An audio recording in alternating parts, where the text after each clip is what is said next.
दोस्तों, मैं बलवीर सिंह एक ऐसे समय में आपको वर्चुअल आधार पर अधिकोषण तंत्र अर्थात बैंकिंग पढ़ा रहा हूँ। जिस समय देश कोविड-19 अर्थात कोरोना बीमारी से ग्रसित है, सबसे पहले तो मैं आपको सभी को एक सलाह दूंगा कि आप अपने अपने परिवार, अपने आसपास के क्षेत्रों में जो लोग हैं जिनके पास एंड्रॉयड फ़ोन हैं, वो आरोग्य सेतु नामक सरकारी ऐप को डाउनलोड करें, जिससे आरोग्य सेतु से इस कोविड-19 के मरीजों को आसानी से चिन्हित किया जा सके। दूसरी मेरी प्रार्थना यह है कि आप लोग अपने घर पर रह कर के पढ़िएगा। मैंने एक PDF एक पुस्तक की आपको भेजी है, आप उसको भी उतारिएगा, पढ़िएगा और उसमें से दिए गए क्वेश्चनों जो आपकी क्यूरी है, जो जिज्ञासा आपकी है, आप उसको पढ़िएगा। मैं पहला टॉपिक आपको कक्षा 12 का बैंक की उत्पत्ति करा रहा हूँ। सबसे पहला प्रश्न बनता है कि विश्व में सबसे पहली बैंक कौन सी है। बहुत जर्नल सा क्वेश्चन है। सबसे पहली बैंक 1157 में बैंक ऑफ वेनिस इटली में स्थापित की गई थी। लेकिन ये बैंक बैंकिंग मंदी की वजह से, वहाँ की मंदी की वजह से कंगाल हो गई। बाद में वहाँ प्रत्येक नागरिक से पैसा लेकर के 1% पैसा लेकर के इस बैंक को चलाया गया।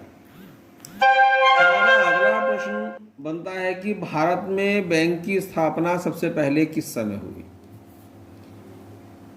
भारत में 1806 में बैंक ऑफ बंगाल, उस समय का बंगाल प्रेसिडेंसी के नाम से बनाई गई। अब अगला प्रश्न हमारा उठता है, ये बैंकें होती क्या हैं। बैंक एक ऐसी संस्था है छात्रों, जो मुद्रा का प्राय लेन देन करती है।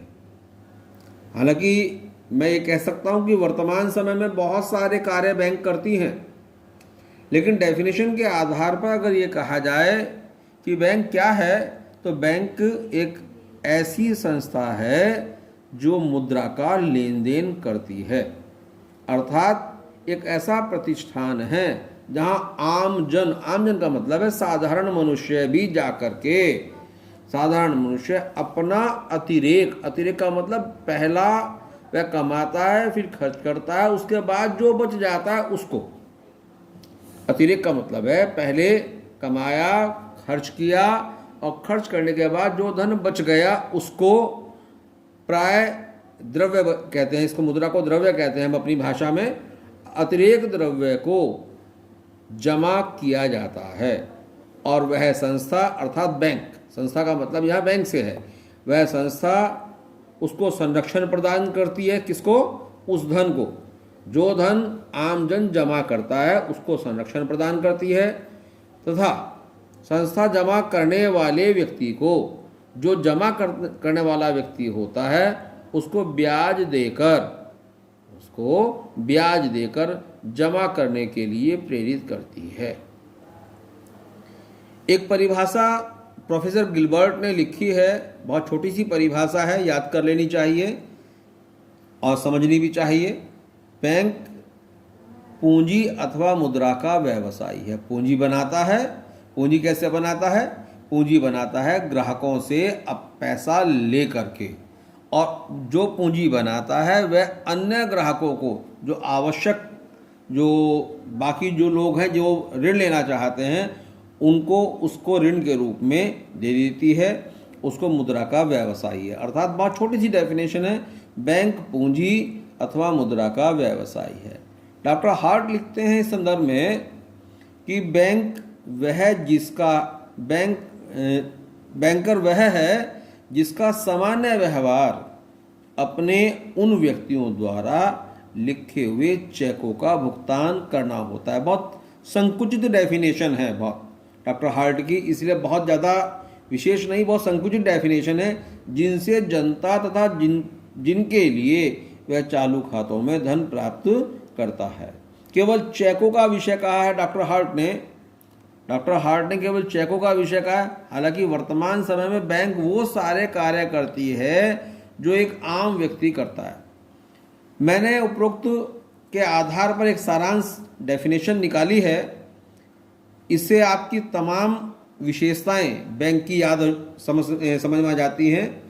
बैंक वह संस्था है जो अपने ग्राहकों के लिए धन संबंधी लेन देन करती है, अर्थात ग्राहकों से धन लेती भी है और ग्राहकों को धन देती भी है। मतलब जिन ग्राहकों से लिया उनके लिए उसने पूंजी बना ली, बैंक की वह पूंजी बन जाती है, और जिन ग्राहकों को दिया वह उनसे ब्याज प्राप्त करके लेने वाले ग्राहकों को ब्याज का कुछ हिस्सा प्रदान कर देती है। अर्थात ग्राहकों से धन लेती भी है और ग्राहकों को धन देती भी है। अर्थात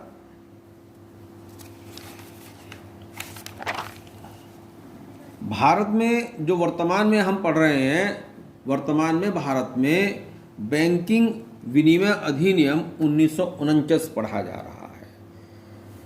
बैंक के कार्य, बैंक 4 प्रकार के कार्य करती है। मुख्य कार्य, जिसके लिए बैंक की स्थापना की गई थी, उसके बाद थोड़ा विकास हुआ एजेंसी संबंधी कार्य, फिर थोड़ा विकास हुआ कि सामान्य कार्य, और आजकल जैसा कि ग्लोबल टाइम है तो विदेशी कार्य भी बैंक करती है। अर्थात जो व्यापारी भाई हमारे हैं उन इंपोर्ट और एक्सपोर्ट का कार्य करते हैं, वो उसके लिए बैंक विदेशी कार्य भी करती है। ये पहले दिन का हमारा टॉपिक है, प्रथम दिन का हमारा टॉपिक है, और इस टॉपिक को आप पढ़िएगा, और जो PDF मैंने आपको भेजी है उस PDF को भी पढ़िएगा। और जब तक के लिए आप घर में रहें, सुरक्षित रहें, और आरोग्य सेतु को अवश्य डाउनलोड कराएं और कराने में हेल्प करें। धन्यवाद।